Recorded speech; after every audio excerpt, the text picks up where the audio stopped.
After setting the body aside to let that dry for a couple of days, I of course moved on to all the other parts,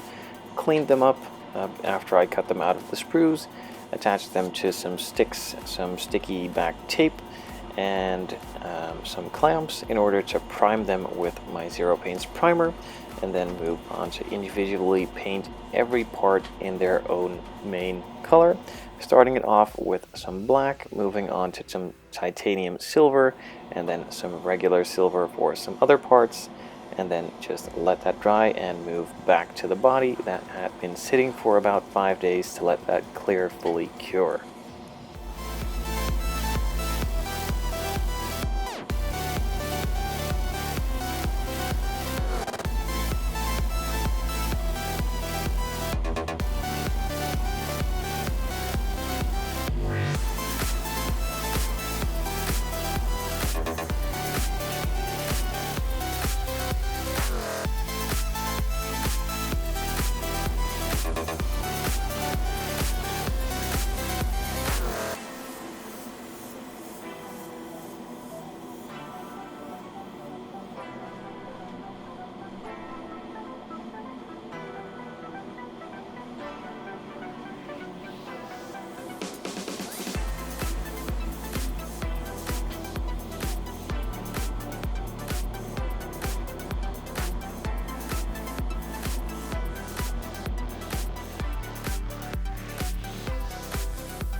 With all those parts and pieces now painted in their main colors, I set that aside to dry off for a bit and moved back to the body, which I had been setting aside for about 5 days to fully cure that clear. And with that clear fully cured, I could add a protective layer of wax, just a wax on, wax off.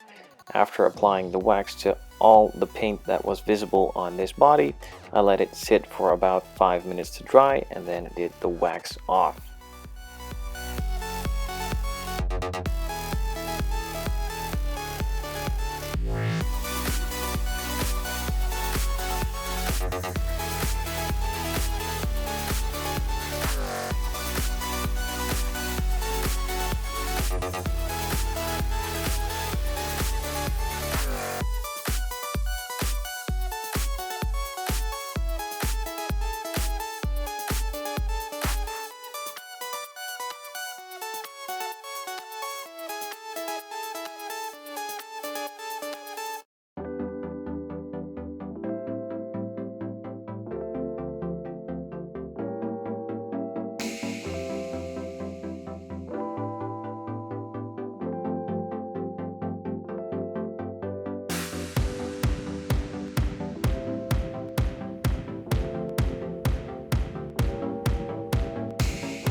So after applying and removing that wax from the body, it is now ready to be detailed. Now the first piece I always do after waxing is the window rubbers, and if you have watched this video from the beginning, or this video series from the beginning,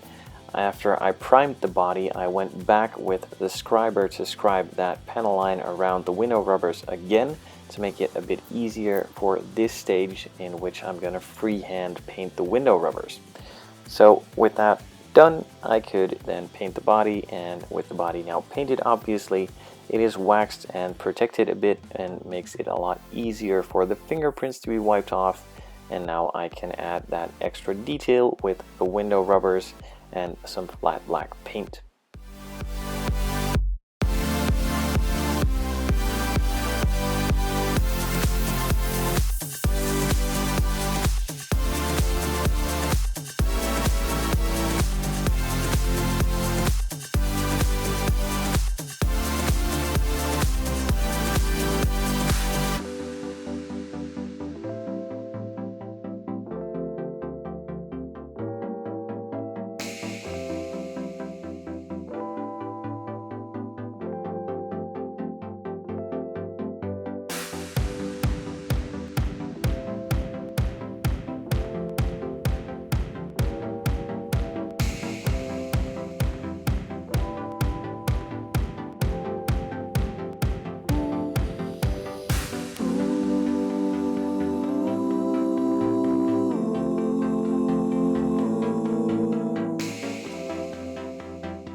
Once the rubbers were painted, I moved on to painting the inside or the headliner in a matching black. This is to match the interior and make it look a bit more clean than just the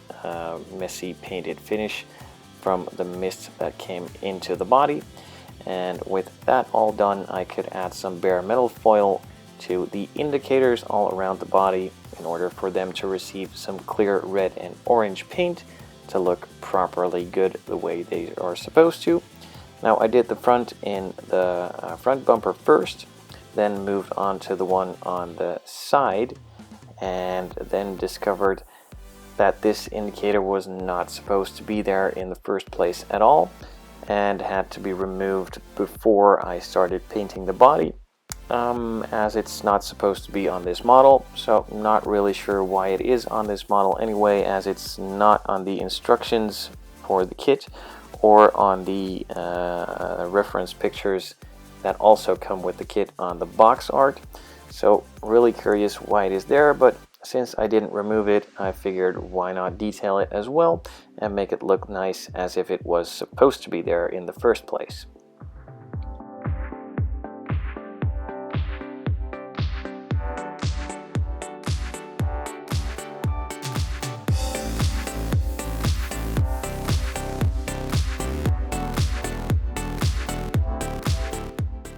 So I applied the bare metal foil to those indicators first and then started painting all the clear parts, starting it off with the brake lights in the back, just adding a couple of light coats of Tamiya clear red. And while I had the clear red on my brush anyway, I also did those indicators on the side, and the ones on the front got painted in clear orange straight afterwards.